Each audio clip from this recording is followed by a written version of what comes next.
So I think every genre in both filmmaking and video games has that what the f moment. But what you probably don't know is that this is a homonym. You have the comedic, what the f. You have the disappointed, what the f. And then you have the Resident Evil. What the fuck? In RE8, you go from seeing your wife getting tapped like a dancer to fighting werewolves to think that you're playing Animal Crossing to then losing the game cartridge to getting shit on by this Metal Gear Solid boss and then running from a giant lady to fighting a giant dragon all in the course of like 4 hours? What the f? Resident Evil has always been about maintaining this balance between this scary video game and being in a low-budget 80s action flick. Where's everyone going? Bingo? You got Resident Evil 1, where yeah, on the GameCube, you have some terrifying, memorable moments that left a lasting impression in the minds of any child who played it, but that shit has nothing on the dialogue. Here's a lockpick. It might be handy if you, the master of unlocking, take it with you. Which was so laughable, you could show these clips to anyone, they think this was a fucking fan dub. But for my money, the game that achieves this the best was Resident Evil 4. I finally got to play this game last year and oh my goodness, this was such a befuddling game to play. The best part about it was the transition from action to horror and then to cringe. It was so seamless I had to pause the game and sit there dumbfounded at the work of art I just witnessed. And then RE5 and 6 lacking a lot of those horror elements that made RE4 so good. But then you get RE7 just chucking all the action bits out the window, swinging back to the horror side of things, while at the same time your wife is sawing your hand off with a fucking chainsaw, and then it gets put back together because of some mold. People praise the hell out of that game for bringing the franchise back to its roots. I disagree with that. RE1 is not a scary game. RE7 is a scary game. RE7 took a look at all the popular indie games coming out at the time and were like, 私たちはそうはよりもうまくやることができます。 Now we got Village over here taking that base and just adding on to it. Okay, let's add more combat, give the villains more personality other than a Bayou accent. Let's make the main character cornier. Basically, let's just make RE4 but shorter and add Dark Souls bosses. This is not Resident Evil 8. This is Resident Evil 4 2.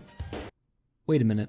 Now, before I start praising this game, cause it's a pretty damn good game, I gotta get through these annoying bits. First, Ethan Winters. This man gets eaten, stabbed, hacked, and just acts mindlessly to the whole thing. Like there's this scene where a werewolf devours half his hand like a thin crust pizza, and then smacks his minced hand at a wall and has zero reaction to what he did. In the previous game, No Face here is meant to be this ordinary man similar to James Sunderland, and they did an exceptional job at portraying him as this everyday guy in RE7, and I'll argue that in this game they did a tolerable enough job of doing that with his witless one-liners. Like, I'm pretty sure they're meant to have zero personality, because, let's be honest, none of us would be able to come up with something better on the spot. Capcom put what looks like no effort into making him this nobody, but then, at the last minute, they make him this ultra-special person for the sake of the plot, and to fit in a Chris Redfield chapter for it to then not even matter for the final boss. I despise stories when they pull this bullshit. Capcom wants us to empathize with the main character, but when you have him succeed in his trials because he's special, we stop giving a shit about him because guess what? People don't just have special powers because reality dictates that we should. It makes stories feel cheap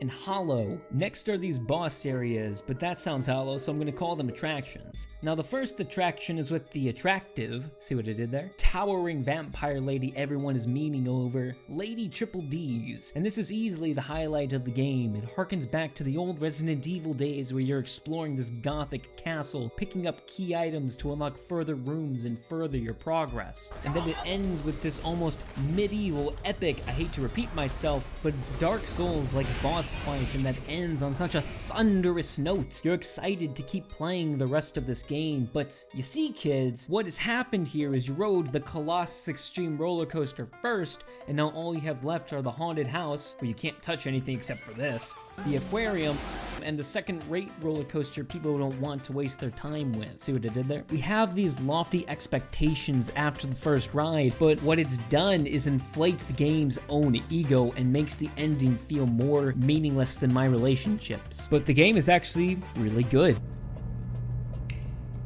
I enjoy these attractions because, yeah, I wasn't as impressed with the bumper cars or that swing ride. I was still walking around the park eating a churro with a big old grin on my face, and that's what Capcom has been doing so well since the beginning of time. Make fun games. All the guns had weights, exploration was extremely rewarding, and when an enemy got too close, my butthole clenched ever so tighter. Sure, the first 4 hours were the best part, but I'd argue without a great hook, no one would be bothered to play the game. It's the best AAA game this year. 99% sure this won't be in my top 5, but it will probably see itself in the top 10. Now, to find a way to end this video.